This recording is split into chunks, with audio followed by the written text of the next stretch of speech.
because of the democratization in the industry, globalization of the market, the advent of new technology that actually, according to Okongo in 2010, created this channel conflict. So this morning we were talking about some dichotomies and oxymorons in luxury industry, and the use of new technology and internet is one of those. So what I'm interested in seeing how actually this new technology, and in the particular case of social network, has impacted the concept of luxury and actually changed the perception that users have. My focus is indeed on how the advent of new technology and this transition from Web 1.0 and 2.0 and then nowadays 3.0 can affect the concept of luxury. First of all, 1.0, we have the web being mostly read-only content. It means that what brands were sharing was to be consumed by users. And this is what characterized 1.0. So we have this branded content, branded discourse, and when I talk about discourse, I mean language, pictures, sound, layout, whatever construe meaning. So I'm not only referring to language. And then 2.0, this is this opportunity to interact, and basically the branded content is there in order to create the opportunity to interact with the users.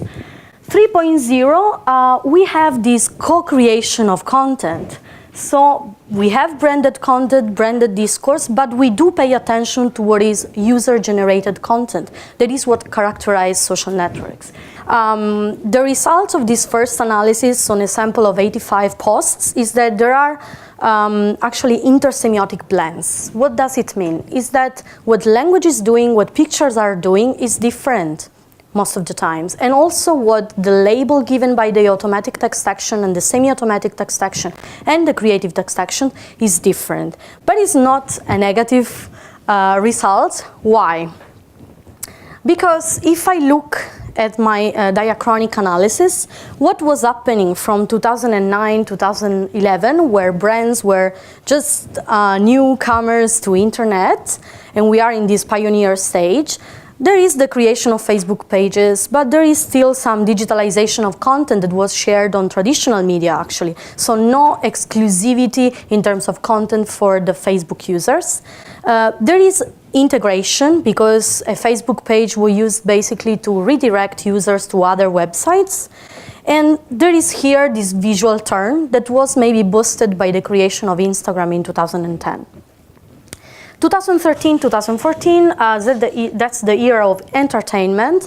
So there is this narrative turn and the idea of storytelling that for luxury brands, in terms of differences with other industries, is that the stories they are telling are actually the histories of the brand, because one of the characteristics, the basic one, is to have a heritage. So here, actually, I've seen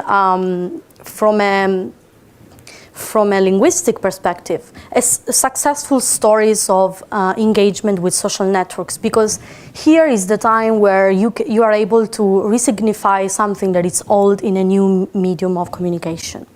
And there is the emergence of new genre, like advertorial, and here is advertising plus tutorial, because I've seen some posts having, for example, different pictures showing the different stages of instructions, like how to use our product. So the way of promoting a product is actually to show and create aspiration on what is going to happen if you use it. As preliminary conclusions that I can draw is that rarity seems to be still one of the main features of luxury. And since it is given as precondition, what I can say is that if I look at language and pictures and different semiotic modes, what can be one of the solutions is to recreate the aura of luxury in a different way, trying to mediate the communication through different semiotic modes.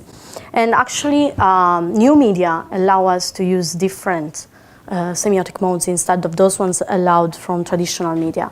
So discourse presents features of standardization and commodification. So there is no differentiation in terms of language used by those brands, the language used by Louis Vuitton or the language used by Chanel. Sometimes there are some overlappings that we can track if we do a language analysis.